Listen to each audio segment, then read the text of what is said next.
Right, evening everyone, it's 7 o'clock. As you know, before the official meeting agenda, the emergency evacuation procedure is to leave by the front door if the bell rings continuously and wait by the war memorial. And anyone attending the meeting can film it, but only those people sitting around the table, not the gallery.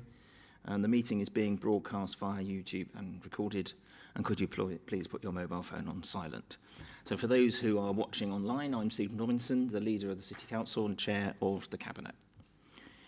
So the first item on the agenda is apologies for absence. Dan? I've had apologies from Councillors Gisby, Highland, Massey, Poulter and Sydney. Okay, thank you. Item 2, declarations of interest. All members must disclose any interest that they have in the items of business either now or at the appropriate time. I don't think there are any. No. Item 3 is the minutes of the January meeting. Can I sign those as a correct record? Thank you. And nothing was called in. So, moving on. Public questions. I believe we have one from the public. Thank you. Thank you. I only wish to make a brief statement regarding item 7.2 of the agenda, the Great Leys Master Plan, on behalf of the Consortium of Landowners and Developers. The Master Plan represents the culmination of an extensive design and technical process conducted over the past 12 months. The final proposals have been developed working closely with both council and county level officers. There has also been extensive engagement involving key local stakeholders and members of the public. Therefore, we are naturally very pleased that both officers and Policy Board endorse the Master Plan, and we trust the Cabinet will also approve its content, thereby enabling us to move forwards to planning application stage, bringing forward the delivery of new homes, including affordable housing, community facilities and infrastructure improvements for the Great Leys area and beyond. Thank you. Thank you very much. Councillor McCrory, do you want to add anything or are we just going to deal with it later? I think I'll cover it when we take the agenda item, Chair. Okay, thank you very much. Right, moving on then. Members' questions. Any questions on matters for which the Cabinet is responsible? Councillor Bentley. Any others? No? Councillor Bentley. Thank you very much, Chair. To Cabinet Member for Safer and Greener Chelmsford. I'd like some responses relating to a couple of issues at Compass Gardens and Saltcoats Park in Southwood and Ferrers, please. First of all, last summer the Toddlers Sandplay area was decommissioned and members were told a car park extension for the park, for park users, would be built in its place. Our residents are still waiting for this to happen. We are now in the worst of all worlds. Our youngest children do not have a play area suitable for their age, and our sports pitch users do not have the extra parking spaces they badly need. Why was the car park extension not done straight after the play area was taken out? Why was the play area taken out when it seems there was no immediate plans to replace it with the car park? Surely it would have been better to leave the play area until the car park was ready to be done. And none of our residents are convinced by the argument that the new play area has play equipment for all age groups and is a suitable substitute for what we had. Neither are we unaware that we have lost play space. It cannot be beyond the wit of the council to see the solution lies in allocating space near the newly refurbished play area at Compass Gardens for a like-for-like replacement, as we have previously suggested. Why won't this council do it? And then secondly, yesterday I got a phone message from one of our members saying that Phoebe's Pantry had been awarded a pitch at Compass Gardens after a tendering process. This is wonderful news for the residents of the town who were angry and upset by Essex County Council's treatment of a much needed, well-loved and popular refreshment outlet down at the River Crouch. However, none of our city councillors were informed of this tendering process. It seems incredibly discourteous to us that this new facility at Compass Gardens was not made public knowledge. Why was this information withheld from the town's city councillors? When and where was it advertised? And what specifications were given on the notice to tender? And what are the agreed terms? We are still waiting for answers to these questions. In the meantime, we are pleased to read this post. We are on our way back to Southwood and Ferrers. We are so excited to be able to share our news with you and take this opportunity to once again thank the amazing residents of Southwood and Ferrers and surrounding areas for your unfailing support over the last 7 months since we sadly left our beautiful location at the riverside. You have certainly kept us going over these past few months.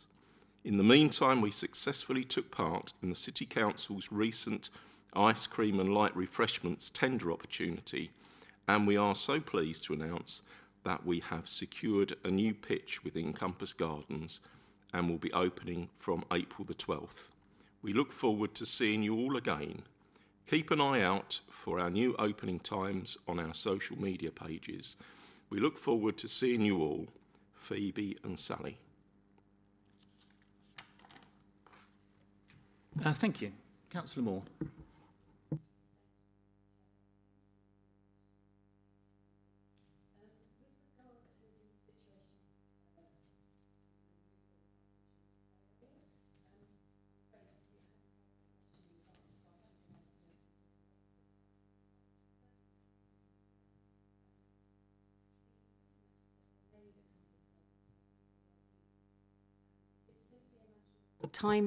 I'm sorry. If it's simply a matter of the timescale that's concerning you, then it will be a purely operational matter. We have a 10-year rolling improvement programme for our play areas, and the same, I'm sure, will be said for parking infrastructure. If overflow parking has been promised, then it should be delivered, and I have no further information on that at the moment. But I would be grateful perhaps if in future you could present questions in advance and give me a little more time, because unfortunately I don't have officer colleagues here to provide you with the detail, but we can certainly provide you with a written response.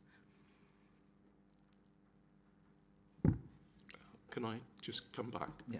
I think the issue that we're concerned with is that we had a facility there for our toddlers, and it was removed and nothing was done with that space. And it seems silly not to actually time things so that they actually fit, so that when the toddlers area is removed, the car park extension is built, because there is a lot of local love for what we had in that particular area. If I may, Chair, am I right in thinking this is the area that included a children's sandpit? Okay, so that normally the sandpit would not be replaced, and the integration of the play facilities for our younger children was brought into the much improved play area. But your argument is that this is not suitable provision for toddlers. No, and we've lost the space.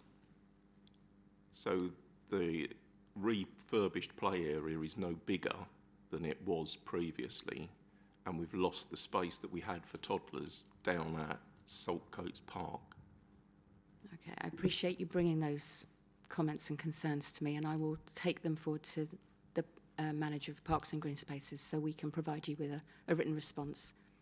And thank you for raising that. With regard to the successful tender by Phoebe's Pantry, I too was delighted to hear about this and also surprised because no councillors were informed of this bid. This is a routine and operational matter on behalf of the City Council.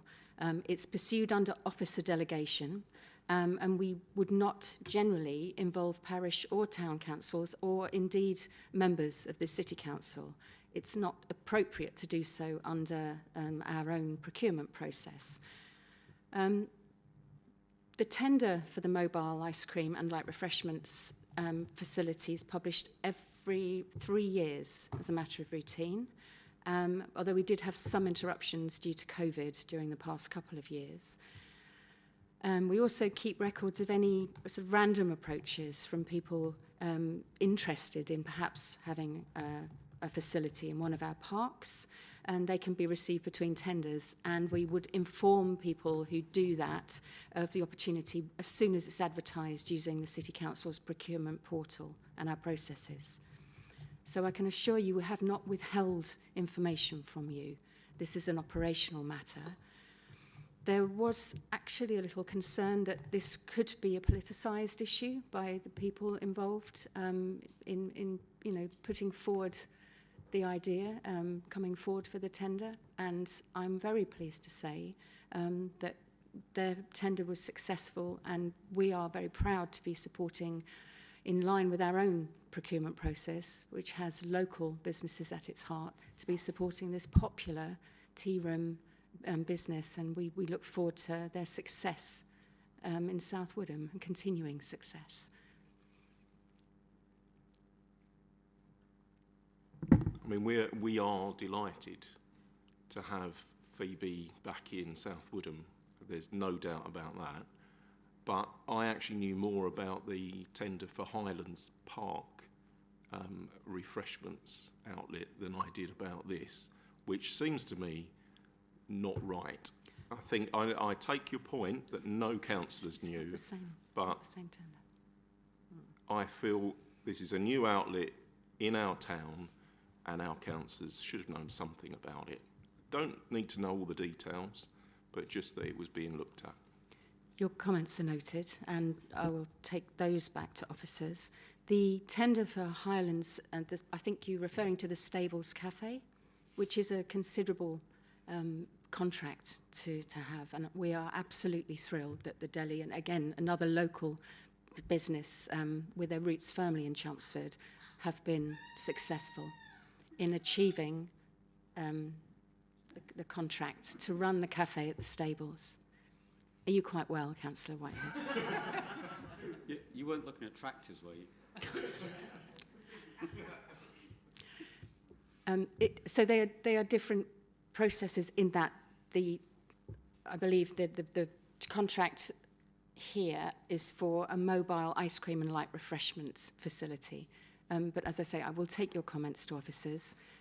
I've had an explanation, having this news come out of the blue to me as well, although it was wonderful to see and to know that they're being supported in South Woodham. We had no knowledge of who was bidding for this, and it was very much left as an operational decision to officers, and working with, I'm very glad to say, the successful bidder in the end.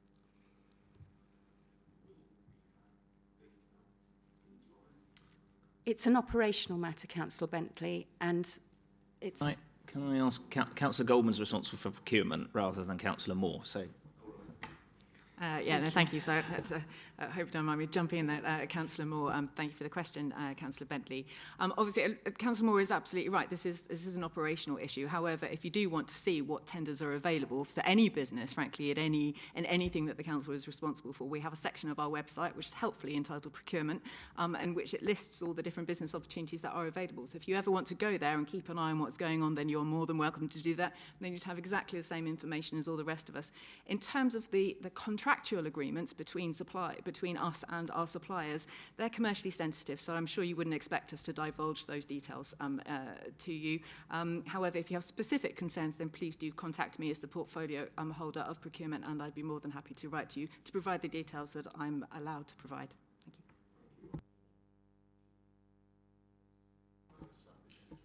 you. No. Councillor Bentley's had, I think, 4 questions rolled into half. So, and we usually on one topic. Never let it be said that we don't listen to South Woodham Ferries, even though you are only 2 out of 57. Right. Are there any other questions on any other topic? Okay. Okay. Thank you. So Councillor Goldman is up next on amendment to council tax premiums in respect of empty properties. Thank you, Chair.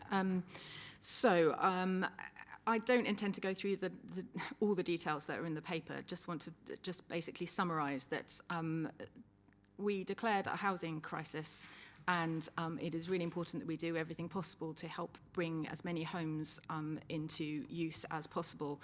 And this amendment to council tax premiums, we hope, will have some effect on that. It certainly will not solve the housing crisis, but it may help us. And this is essentially legislation that's being put through from the government, which we are bringing to Cabinet here so that we are prepared for it, essentially.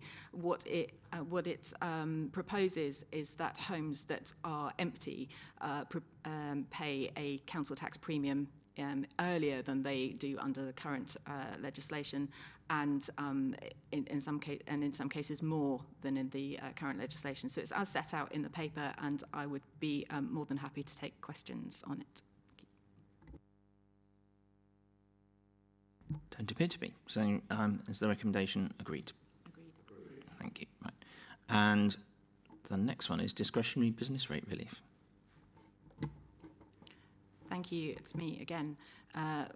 This is one of those slightly annoying things where the government is changing the rules but decided that they can't find any time in Parliament to put forward the rules. So that means that all of the councils around the country have to go through this procedure and essentially ratify these changes.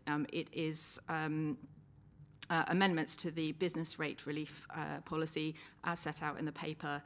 In particular, I would suggest that members look at Section 2, which provides more details, but in particular about retail, hospitality and leisure relief scheme, and the supporting small business relief are the two areas that it concerns. But essentially, this is stuff that's happening throughout the country, and we just have to take it through our own procedures because the government can't find time to do it.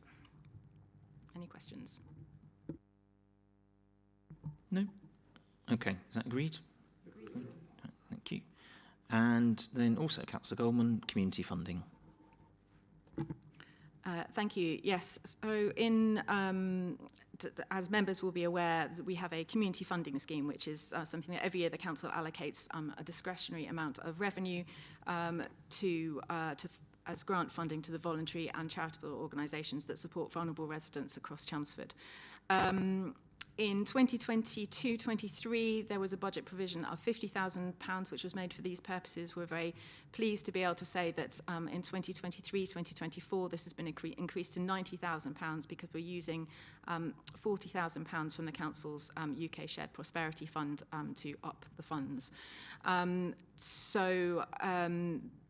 There were, I think, something like 21 applications to the fund, which were applications came in. I think the closing date was in October, and that has then been gone through the Chelmsford CS, vetted all of the eligible applications, and then the community grants panel met to decide the allocations as to which of those, how much money should be allocated to which applicant.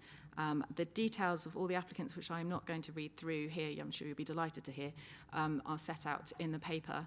But I'm more than happy to take questions if anybody has any questions. I think these are all very deserving organisations that further the aims of this city and certainly help our most vulnerable residents. Happy to take questions. No questions. So are the panel's recommendations agreed? Agreed. No. Thank you. Okay. Now, sustainable development items from Councillor McCrory. The first one, neighbourhood plan delegation. Thank you, Chair.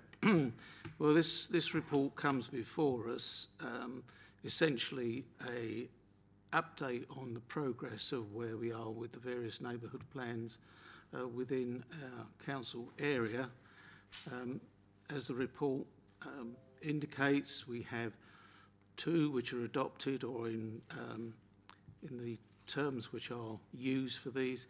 They've been made, so these are Southwood and Ferrers and Writtle.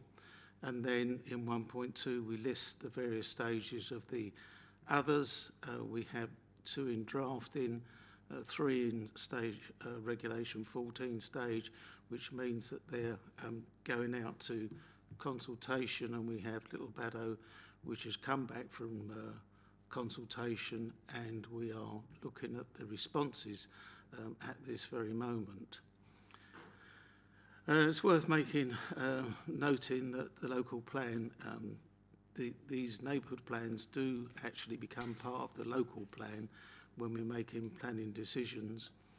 And as I say, the first consultation is known as the Regulation 14.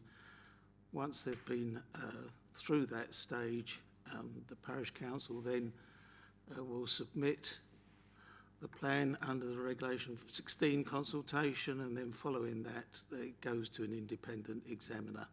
And then when it comes back from the examiner, then the council is obliged to take note of those comments, but is not necessarily bound by it. And I think the nub of the report is within the recommendation to delegate to the Cabinet, to the Director of Sustainable Communities and the Cabinet member responsible, the decision to actually go to the referendum or not, because we do have this 8-week gap between July and September, and we're anticipating several of these neighbourhood plans to come to fruition during 23-24, so that would get over the any delay that might be caused. So going back to the recommendation, Chair, before you, it is as set out there. I can find it. As I say, the Cabinet delegates that responsibility to the Director of Sustainable Communities, blah, blah, blah. And I understand from Councillor Roberts that he was good enough to give me some notice of a question which he wants to raise on this very subject, but if there are any others, happy to take those too.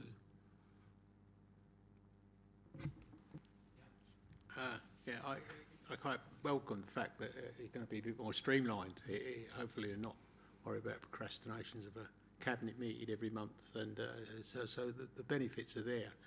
But what concerns me is that at the recent Policy Board held in February, only a few weeks ago, it was agreed to delay the local plan revision for about 12 months up to this time next year to accommodate changes that are national planning policy, which are coming about because of the Levelling Up Bill going through Parliament and plodding along as it does.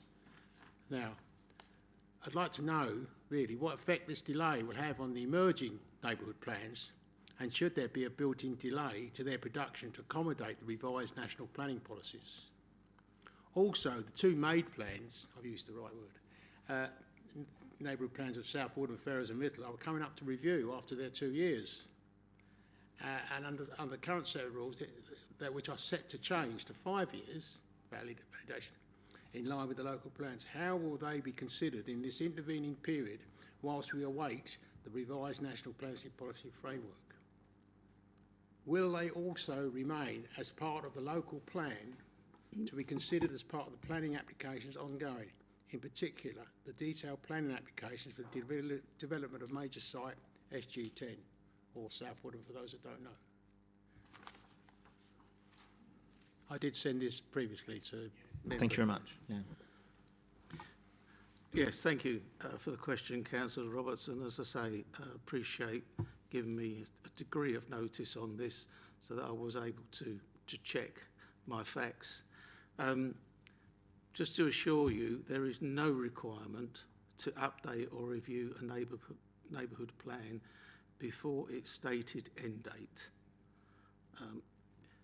If there is a conflict with newer policy, the most recently adopted policy does take precedence, and this is set out in the guidance, which if you wish, I can let you have a link to that.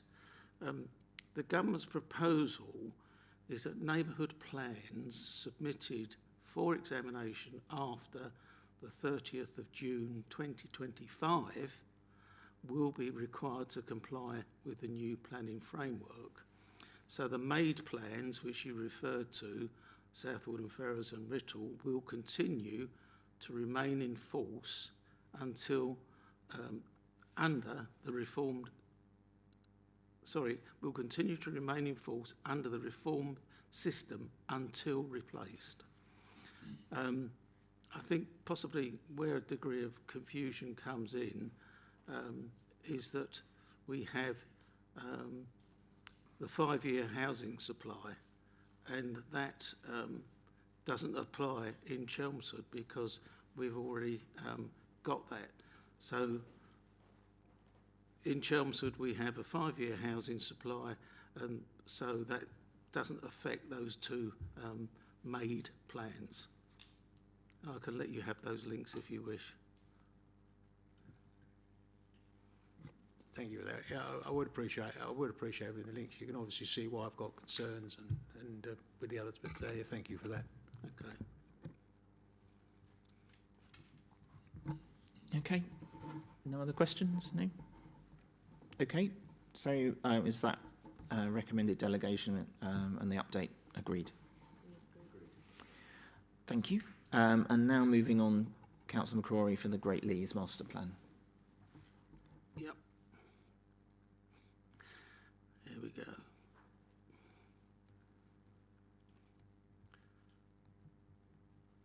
So this master plan, as members will be very familiar with by now, there is this process with strategic growth sites that we have a master plan produced. And this particular one, it did actually go through various rounds of community, technical and public consultation, and a refined plan, master plan is what we have before us now. It did go to the policy board twice, January 23, 28th of February 23, and each policy board, the first one, they came up with quite a few queries and questions that they wanted raised, revisions, and these were all resolved. It came back again, as I say, in February, and there were, I think, 4 more queries, suggestions to be pursued came up, and they were taken up by the officers with the developer consortium, and they were all resolved to the satisfaction of the officers, and it was came before myself, the director, and the chair and the vice chair of the policy board, and with that, with those queries resolved, it's now come before us. I think it's worth, if I can just go back to look at the actual master plan itself, just to remind ourselves just what is being proposed here. So we have 950 homes and 250 specialist elderly accommodation units. 35% of all these residential units are going to be provided and maintained as affordable housing, and 5% of affordable housing to be wheelchair accessible. We have 50% of new dwellings to be accessible or adaptable, 5% of new homes to be self-build, and that can include custom-built housing, a primary school co-located with early years provision, and a childcare nursery, and that's on site 7A, which is on the illustration within the master plan, and then a neighbourhood centre co-located with that primary school, so that it's accessible from other parts of Great Lees and other allocated sites. So it's a significant development. It will contribute obviously to the housing need that we have in this council area, and in particular the affordable housing which is so badly needed. So going back to the recommendation,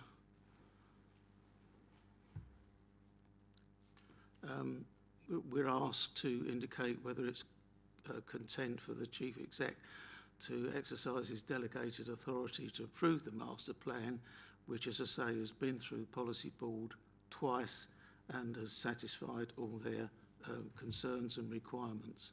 Thank you. Okay, any questions? Councillor Raven, thought you might.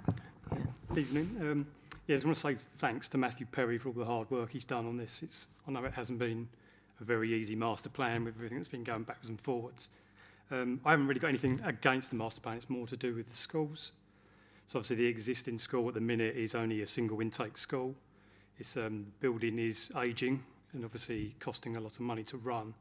And I know the new school is planned to be ideally a dual intake school.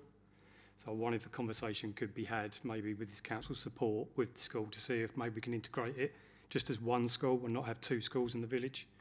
Obviously it is a very central hub, the school in the village. Many people meet and make friends there with all the kids.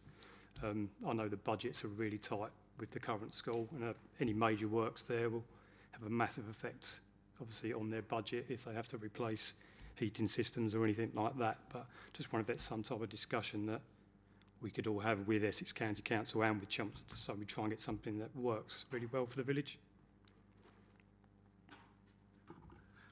Yes, I think you make a fair point there, Councillor Raven. I mean, if you look at what happened at Bewley, a similar situation of other primary schools, and in fact, what's going to happen is the academy is going to be taking on that new primary school up in, or the first of the new primary schools up in Bewley. So, you know, those same advantages could be applied here, but obviously the Education Authority is Essex County Council, so I'm sure in the fullness of time as this develops, those sort of discussions will certainly take place, I'm sure, because it makes perfect sense. Thank you. Yeah, that's fine, thanks. And yeah, I imagine we have the county councillor sitting here as well, don't we? So hopefully if we can maybe facilitate those discussions, I guess there will be still arising from the new site, and we might be able to, if the county council wants to put a proposal forward, it could be considered against all the other proposals for still. Yeah. Yeah. Yeah. Go on. Yeah. Yeah, I mean, happy to support it, but does City Council planning not set out what they want to see in terms of a school? I mean, I certainly worry about the fact that there isn't a secondary school, a new secondary school being built, and it's going to put more stress on the roads and people driving to the existing schools. So I think it needs to be a two-way process, not just county council pushing, but City Council pulling as well. Councillor Raven's raised the subject, so I'm sure between the two of you, you can decide whether you want to bring anything along. Okay. Any other questions on the master plan? Councillor Bentley? Sorry, it's just a comment really, and that's just to applaud the level of accessibility and stuff that's being built into the current development plans. Really good. Thank you.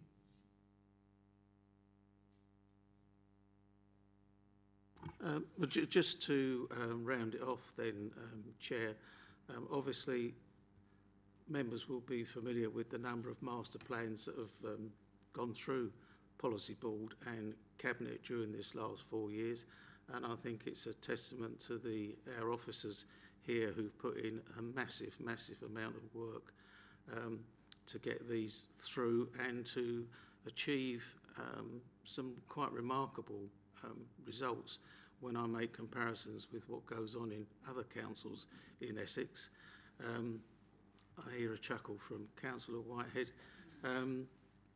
So I take my hat off to all our officers who've contributed so much to all of these master plans, and I think as we've progressed, we've got more and more ambitious, and obviously the Garden Village one gives us far more opportunity because of the scale of the development, but nevertheless here we have some real positives.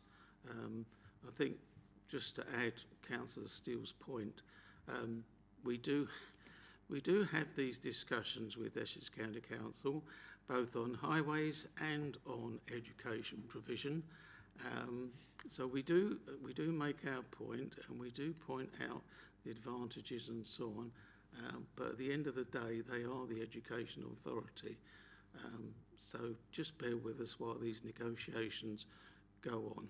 Thank you. So happy to move the recommendation, Chair. Thank you. So is the master plan approved? Agreed. Agreed. Thank you. Okay, moving on. So this is from me on the annual modern slavery and human trafficking statement. We've had briefings recently. I think it's interesting that we've referred to our procurement policy already this evening. Both the comments from Councillor Moore earlier and on this statement, they both reflect that procurement doesn't operate in a vacuum. That we operate in a society where particularly large organisations have a wider responsibility, particularly elected ones, to the wider society, and to take those things into account when we carry out our purchasing activities. And so I'm really pleased that we were able to agree this a couple of years ago and present this annual statement to show that we, as an employer and through our procurement policy, take the modern slavery issues seriously, and that we expect everybody in our supply chain to also take them seriously, and that we will take that into account when procuring the various products and services that we do. So this is our annual statement. Gives an update on the way it's built into our policy framework at the City Council and how we work with various agencies across the district, across the county, to ensure that it's enforced. Any questions? No? Okay. So is that annual statement agreed?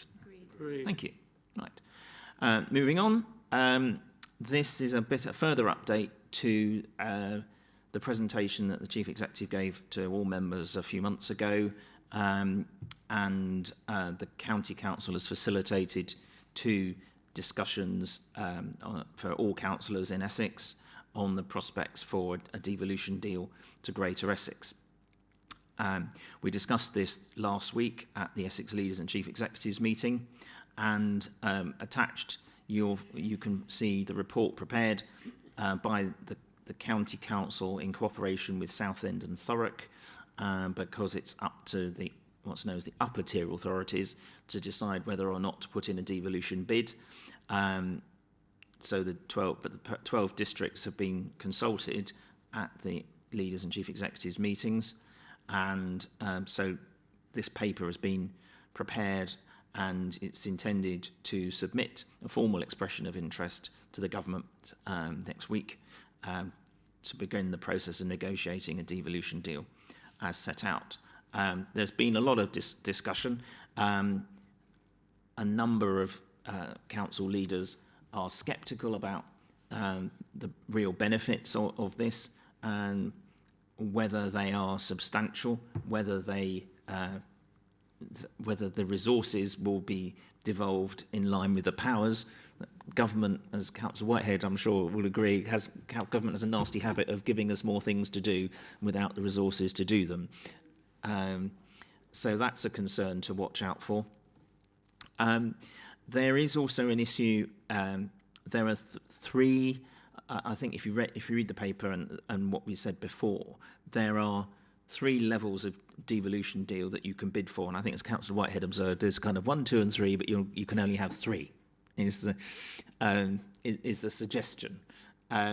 This paper, as written by, as I said, by the upper tier authorities, suggests that Essex should express interest in a level 2 or a level 3 deal, and that's primarily because Southend have very clearly said that they don't think, and there is other scepticism as well. They don't want to support the idea of a directly elected mayor for Greater Essex. So the paper has been put together on that basis, that we'll explore it further, and we'll see whether the government has any further announcements to make.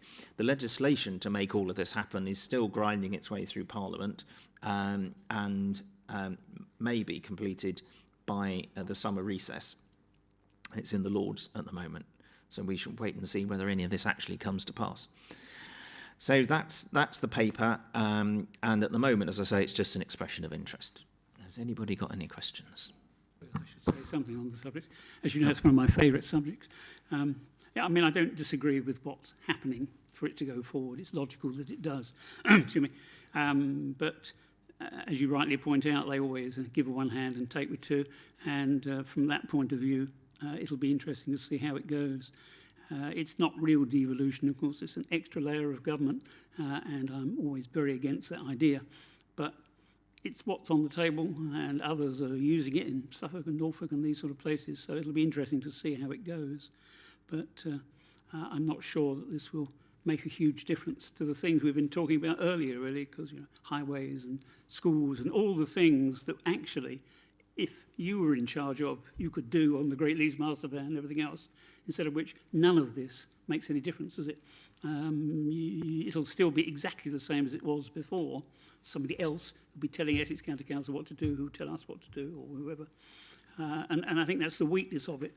But it's the only deal on the table, so we should explore it, which is what we're going to do. So I wouldn't oppose exploring it, but I would think that it could struggle to actually make any difference to the residents of Chelmsford, really. Thank you. Any other comment? No? Councillor Bentley? Yeah, it's just, I'm really curious to know why it's called devolution, because I can't see any devolution actually going on with this. And, it is basically the old restructuring of local authorities, isn't it, basically? And I'm not aware that any local authority is going to gain anything out of this, really. Did you want to? Councillor McCrory? Yes, please. Thank you, Chair. I just wanted to mention the fact that the County Council's Corporate Policy and Scrutiny Committee this week, I did raise some queries with the leader of Essex County Council, who's a great enthusiast for this and for an elected mayor. I think it's worth noting, as Councillor Whitehead pointed out, an extra layer of bureaucracy. The elected mayor will have precept raising powers to cover the cost of the administration of an elected mayor and all his support staff and goodness knows what else. I think the worry that some of us have is all very well talking about £1 billion available over 20 years, but that can change at the drop of a hat. We know we only have to look at HS2, Lower Thames Crossing, anything like that, they can change their mind. And goodness knows we've had enough ministers currently under the DLUC handle, which is quite amusing really. But we've had so many housing ministers, so many local government ministers, anything can change. And we did have, not so long ago, it was going to have to be all the constituent local authorities would have to agree, and then that just got dropped. So it was just the unitaries who would make that decision. So these things can change, and that is my worry.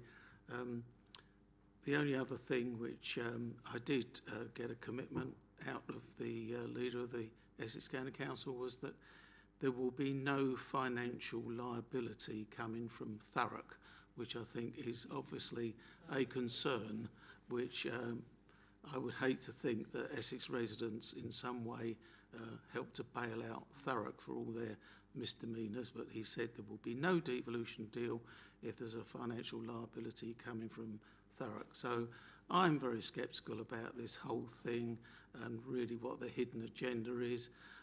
Councillor Whitehead is right. Currently we have a bidding war with Whitehall. We'll just have a bidding war with an elected mayor. So, where's the great advantage to Essex residents? I do wonder. But there we go. Thank you. Yeah, indeed. I mean, as you were saying, Councillor Whitehead, I think none of this will address the fundamental weakness of the current financial setup for local government. Local government has suffered significant cuts in central government funding over many years, and none of this will actually address that. So it's a bit smoke and mirrors. But anyway, we are where we are, and this isn't actually up to us. It's up to the upper tier authorities to go ahead. So just note the report then, yeah? Okay, So there is no items of urgent business. There's nothing to go to council, Dan? Oh yeah, right. Just the amendment to council tax premiums has to go to full council, but that's the only one. I'm also advised that at the moment we have no items for the April cabinet meeting. Is that right, Dan? Yeah. So we're proposing not to have a cabinet, so I hope you can have a night off. Councillor Davidson's had a whole night off this night for good behaviour, because he's worked so hard at the last 4 cabinet meetings. He's had an evening off. So this actually is the last cabinet meeting of this council administration, and the next cabinet meeting is not due until I think it's the 13th of June, which seems a long way away, and a lot will happen between now and then. So thank you for your attendance, and see you all soon.